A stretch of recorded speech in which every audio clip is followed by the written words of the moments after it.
Hola chicas, muy buenas tardes.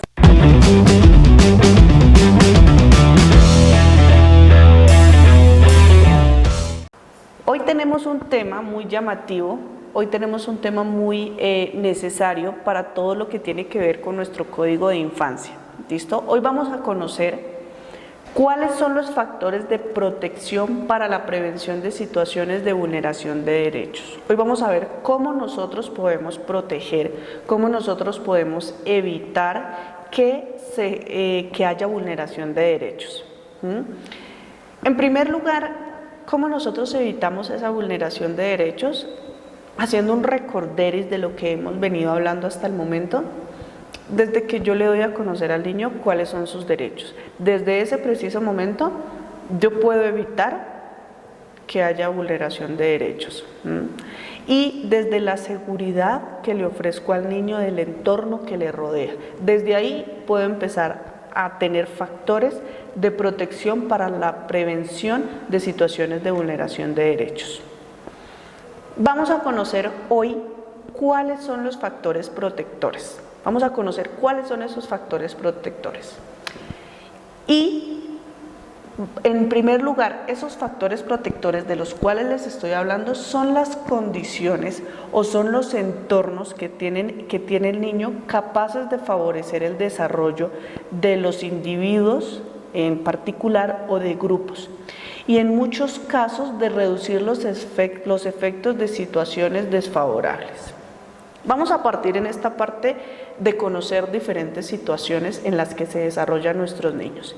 Y tenemos que tener claro y tenemos que hacer énfasis en que no todos los niños se desarrollan en un ambiente sano, no todos los niños tienen la oportunidad de tener a papá y a mamá en casa que los cuiden, que los protejan.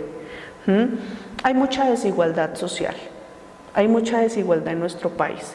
Y eso hace que exista esta vulneración de derechos. ¿Se acuerdan cuando iniciábamos a hablar del Código de Infancia y de las leyes que habían para la protección de derechos de los niños? Y yo les decía que no todas se cumplen. Es por esto, por la misma desigualdad social que existe. Entonces, ahí entra a hacer un papel fundamental y entra a jugar un papel necesario las instituciones encargadas de la protección de derechos de los niños. Ahí es donde ellas juegan un papel importante, como lo es el ICBF, porque ellos estudian esas situaciones y ese contexto social en el que viven los niños y tienen la responsabilidad y tienen la obligación de que los niños puedan dejar esas situaciones que los están abordando de una forma negativa, que están haciendo que puedan llegar a sufrir situaciones de vulneración de derechos. ¿Qué hacen ellos? Restablecer esos derechos. ¿Cómo? Mediante la ubicación temporal de los niños en casas, en hogares sustitutos, para que los niños puedan ser restablecidos sus derechos. Y ya pues se hace un estudio mucho más enfocado hacia el restablecimiento de esos derechos. Si ellos ven que no existen garantías, si ellos ven que no existen las suficientes situaciones favorables para el desarrollo de los niños, simple y sencillamente se llegan a tomar otras acciones diferentes en cuanto al cuidado de los niños. Es decir, si se dan cuenta que la mamá no los puede cuidar, pues empiezan a buscar entre sus familiares quién puede hacerse cargo del niño y si no, pues a tomar las medidas correspondientes. Entonces, importante que tengamos en cuenta esto, que nos enfoquemos hacia ese desarrollo de los niños de una forma favorable para ellos, de una forma óptima para ellos. Nosotros tenemos aquí un pequeño cuadro comparativo comparativo de lo que son los factores de riesgo y de lo que son los factores protectores. Y los vamos a ver en primer lugar de forma individual y en la familia. Entonces, dentro de los factores de riesgos encontramos retraso del crecimiento intrauterino, malnutrición que afecta el crecimiento, discapacidad de distinto tipo y temperamento difícil. Esos son los factores de riesgo que pueden haber para que se vulnere algún derecho de los niños, ¿listo? De forma individual. Encontramos los factores protectores, habilidades cognitivas, habilidades sociales, capacidad de internalización de las normas, inteligencia. Entonces, son como los factores que encontramos nosotros de riesgo para que se pueda presentar esa vulneración de derecho, y por este lado encontramos cuáles son esos factores que son protectores en cuanto a esas situaciones. ¿Listo? Eso es de forma individual. Ahora vamos a ver de forma en el contexto familia. En los factores de riesgo encontramos, ustedes se van a dar cuenta aquí porque les hablo de lo que es la desigualdad social. Encontramos la pobreza, encontramos los niveles bajos de escolaridad de quién, de los padres de familia, encontramos la inestabilidad familiar, enfermedad mental de los padres o cuidadores, malas relaciones familiares de pareja y pues con los hijos, depresión materna, maltrato y abuso, higiene y condiciones sanitarias deficientes, inseguridad en el hogar y accidentes. Ahí encontramos los factores de riesgo para que puedan ocurrir la vulneración de derechos. Esos son los factores de riesgo, los que les acabo de nombrar en el contexto familia. Por otro lado, encontramos los factores protectores en el contexto familia y encontramos habilidades parentales generales, importante para que no haya vulneración de derechos, vínculo, estimulación, afecto, apego seguro. En la estimulación es lo que nosotros hemos venido hablando con otros en el transcurso de otros créditos sobre lo que nosotros hacemos desde el momento en que la mamita queda en embarazo.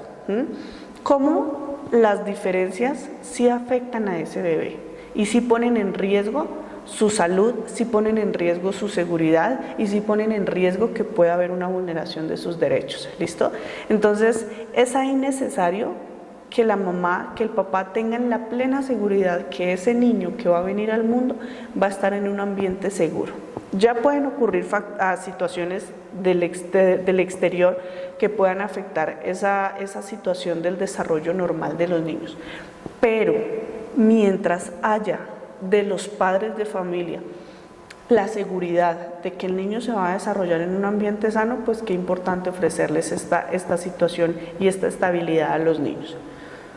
Buena comunicación y clima en la familia, buen ambiente familiar, pautas sanas de crianza, lazos afectivos, normas claras en el hogar, entre otros pues que nosotros ya hemos hablado.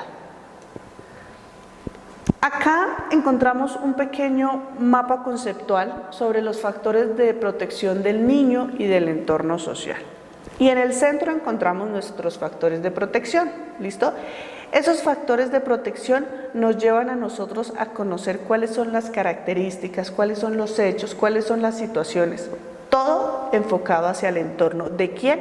De nuestro niño o adolescente, pero en el caso de nosotros pues serían los niños, ¿verdad? ¿Qué hacen esos factores de protección? Importante, genial lo que hacen esos factores de protección. Muy importante que nosotros los apliquemos desde que nosotros estamos con los niños en el aula. Elevan la capacidad para hacer frente a las adversidades, disminuye los desajustes psicosociales, problemas de orden mental, problemas de orden psicológico, problemas de orden psicosocial. Cuando yo ofrezco esos factores de protección, pues tengo en cuenta esas situaciones tan necesarias para el desarrollo de los niños, ¿listo? Pero pues cuando no se aplican, encontramos los factores de riesgo. Entonces, quiero que lo tengamos muy claro para hacerles como un recorderis de lo que hemos hablado. Por un lado tenemos los factores de protección, que son todas las situaciones que nosotros como padres de familia, como docentes, hacemos para que nuestros niños se encuentren en un lugar seguro, para que nuestros niños se desarrollen en un ambiente sano y saludable para ellos. Pero también encontramos por otro lado los factores de riesgo, que son las situaciones del exterior o del mismo entorno familiar donde se pueden presentar este tipo de situaciones. Encontramos, otro pequeño mapa conceptual frente a los sistemas sociales de apoyo. Entonces vamos a conocer cuáles son esos sistemas sociales que apoyan frente al proceso de tener factores de protección. Entonces encontramos por un lado que está la escuela, encontramos los servicios sociales y los servicios sanitarios. En este caso, ¿qué hace la escuela? Y ahí entramos nosotros, entran los docentes, entran las técnicas en atención a la primera infancia a jugar un papel fundamental en este proceso. ¿Por qué? Porque la escuela es la estructura más importante de apoyo dentro de los sistemas sociales de apoyo. ¿Qué quiere decir ello? Que una experiencia escolar positiva puede mitigar los efectos de las carencias familiares y permitir que haya un desarrollo de los factores protectores. Entonces, es lo que yo les he venido hablando durante estos videos, durante estas lecciones que llevamos hasta el momento. Yo les decía, en la casa pueden haber situaciones desfavorables para el crecimiento de los niños. Pueden haber situaciones de abuso, pueden haber situaciones de maltrato, pueden haber situaciones de falta de cuidado para los menores. Pero ¿dónde están ellos? Ellos también van a un colegio, ellos también van a una institución educativa y es ahí donde los profes hacen ese papel. Es ahí donde los profes cumplen esa función tan importante de escuchar, de conocer y de saber cuáles cambios nos pueden presentar los niños y decir, aquí algo no está bien. ¿Listo? De saber hablar, de saber denunciar esas situaciones que se pueden presentar. Entonces, por eso aquí nos hablan que esa experiencia escolar puede mitigar esas situaciones que se viven en los hogares, pero que nosotros podemos mitigar en el aula. ¿Listo? Y empezar a practicar esos factores protectores dentro de nuestras aulas de clase. ¿Por qué? Vamos a ver esas razones. Porque nuestros niños pasan la mayor parte del tiempo en el colegio, la mayor parte de su vida en el colegio, en una institución educativa. Porque establecen relaciones con sus iguales y con los adultos en las etapas de formación de su personalidad. Con nosotros los docentes, con sus compañeritos, con todos los agentes educativos. Tiene un papel relevante en la detección y comunicación de situaciones de maltrato o riesgo infantil. Lo que hemos hablado, chicas, que ustedes me decían, sí, es que los niños muchas veces nos tienen confianza, tienen más confianza a los profesores que a veces a los mismos padres de familia. Entonces, es ahí donde nosotros tenemos que tener en cuenta eso que nos sirve a nosotros para detectar esas situaciones de maltrato o esas situaciones de riesgo de vulneración de derechos. Entonces, ahí parten los factores protectores. Nosotros somos un factor protector para los niños. Nosotros podemos ser ese factor protector porque nosotros podemos escuchar y nosotros podemos denunciar y lo que yo les decía, podemos ser la voz de los que no tienen voz. Y tenemos la capacidad y la obligación de denunciar esas situaciones. Entonces, ¿qué hacemos? Que mitigamos ese riesgo. Lo ayudamos a mitigar. Vela por aspectos básicos de su desarrollo, como lo son la autoestima, las habilidades sociales, los factores de protección en determinadas situaciones. Entonces, la labor que nosotros tenemos es muy bonita, es muy bonita. ¿Por qué? Porque gracias a Dios podemos hacer algo por alguien. Y yo les aseguro, lamentablemente, que ustedes dentro del aula van a encontrar diferentes historias que marcarán sus vidas de forma positiva. ¿Por qué? Porque en todo el profesor puede hacer algo genial por sus alumnos, sea para ayudarlo a construir, a edificar, o sea para ayudarlo a salir de una situación difícil en la que se encuentre.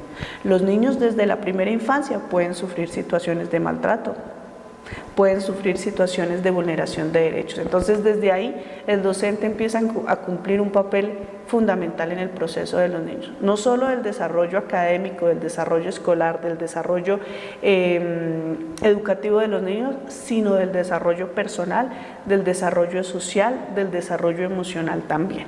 Entonces, genial. A mí me parece increíble que nosotros podamos desde nuestra labor hacer algo por alguien. ¿Listo? Entonces, estos son los factores protectores. Vamos a hablar ahora, pasamos a hablar de cuáles son esos procesos protectores. Y encontramos que los procesos protectores son los que reducen las consecuencias en situaciones de riesgo. Entonces, podemos prevenir la situación o podemos reducir esa situación. Podemos evitar esas consecuencias que pueden desencadenar una situación de riesgo.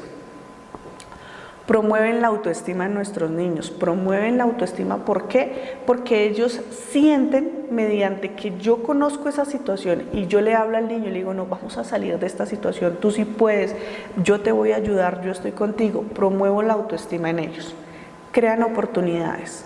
¿Por qué? Porque si el niño se encuentra en una situación desfavorable para él, simple y sencillamente, si yo conozco esa situación y denuncio esa situación, empiezo a crear para el niño oportunidades satisfactorias para él. Disminuyen la susceptibilidad o estresores, pues obviamente al estar en una situación de riesgo de vulneración de derechos, pues se van a ver muchas situaciones desencadenantes, como lo es la susceptibilidad al estrés, a las situaciones pues de dolor frente a esa situación, ¿listo? Y estimulan la flexibilidad. Esos son nuestros procesos protectores. Vamos a hablar un poco más de los factores protectores y vamos a conocer más de cuáles son los factores protectores. Ya hablamos que nosotros como instituciones educativas, como docentes dentro del aula, podemos ser factores protectores, pero también encontramos otros factores protectores. La cohesión familiar, alta y buena relación con el grupo de iguales. Hay situaciones que se pueden manejar dentro del hogar. Por ejemplo, si hay situaciones de maltrato infantil y el profesor, por ejemplo, conoce esa situación, la denuncian, entran a hacer un papel o a jugar una situación de restablecimiento de esos derechos de los niños, pues simple y sencillamente empieza a haber una buena relación con el grupo de iguales, bajo terapias, bajo situaciones de restablecimiento de derechos.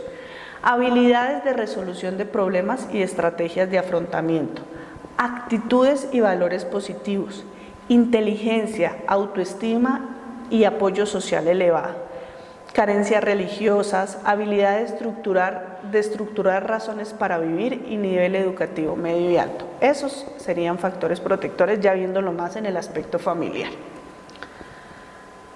Estos son otros factores protectores que ustedes encuentran ahí y pues les voy a dejar estas diapositivas en las lecciones para que ustedes las puedan estudiar mucho más detenidamente. ¿Listo?